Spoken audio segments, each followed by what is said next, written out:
दोस्तों, हम जैसे ही हमारे घर से हमारे बड़े भाई संजय भैया जी के यहाँ गए तो देखा हमने कि वहाँ सुंदरकांड का प्रोग्राम था, जिससे हम सुनने के लिए तत्पर वहाँ रेडी हो गए। दोस्तों, हम सुंदरकांड के बारे में कुछ कहना चाहते हैं और आप सुनिए। सुंदरकांड रामचरित्र मानस का एक हृदय है, जिसमें भक्ति, पराक्रम और विजय का संदेश है। इसमें हनुमान जी का अद्भुत पराक्रम और अखंड भक्ति का आदर्श स्वरूप मिलता है। सुंदरकांड यह सिखाता है कि सच्चे संकल्प और श्रद्धा असंभव भी संभव हो जाता है। यह कांड हर घर में शांति, सौभाग्य और मंगलमय का संचार करता है।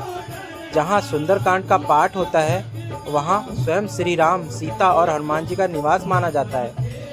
राम का स्मरण ही मोक्ष का मार्ग है। मित्रों, हनुमान जी के चरणों की शरण से ही हमें श्री राम की कृपा प्राप्त होती है। सुंदरकांड का प्रत्येक पद हृदय को पवित्र और जीवन को प्रकाशमान बनाता है। जहाँ राम कथा गाई जाती है, वहाँ स्वर्ग भी उतर आता है। दोस्तों, राम और सुंदरकांड दोनों ही भक्तों के जीवन में मधुर, मंगलमय, मोक्षमय बना देते हैं। सुंदरकांड रामचरित्र मानस, इस कांड में हनुमान जी का पराक्रम और वर्णन मिलता है। सुंदरकांड यह सिखाता है कि सच्चे संकल्प, निष्ठा हर कठिनाई पर विजय पाई जा सकती है। जहाँ सुंदरकांड गाया जाता है, वहाँ न केवल विघ्न दूर होते हैं, बल्कि वातावरण पवित्र होता है।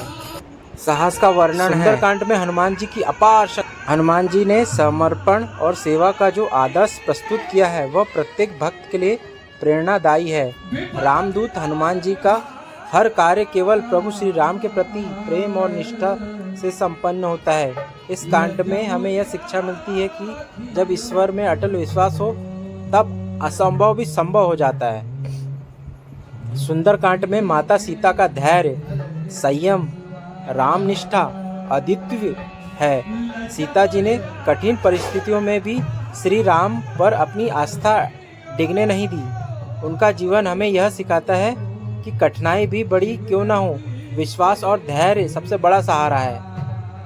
यह कांड जीवन के हर मोड़ पर साहस, विश्वास, भक्ति का प्रकाश फैलाता है। सुंदरकांड केवल कथा नहीं है, यह भक्त के जीवन का पथ प्रदर्शन है।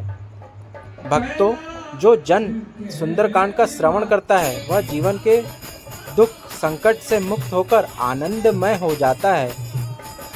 रामचरित्र मानस का यह अंश मानव के जीवन के लिए शक्ति, भक्ति और मुक्ति तीनों का द्वार है।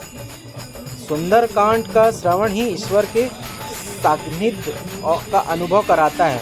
इस कांड में ही हमें प्रेरणा मिलती है कि प्रभु का स्मरण ही सबसे बड़ा सहारा है।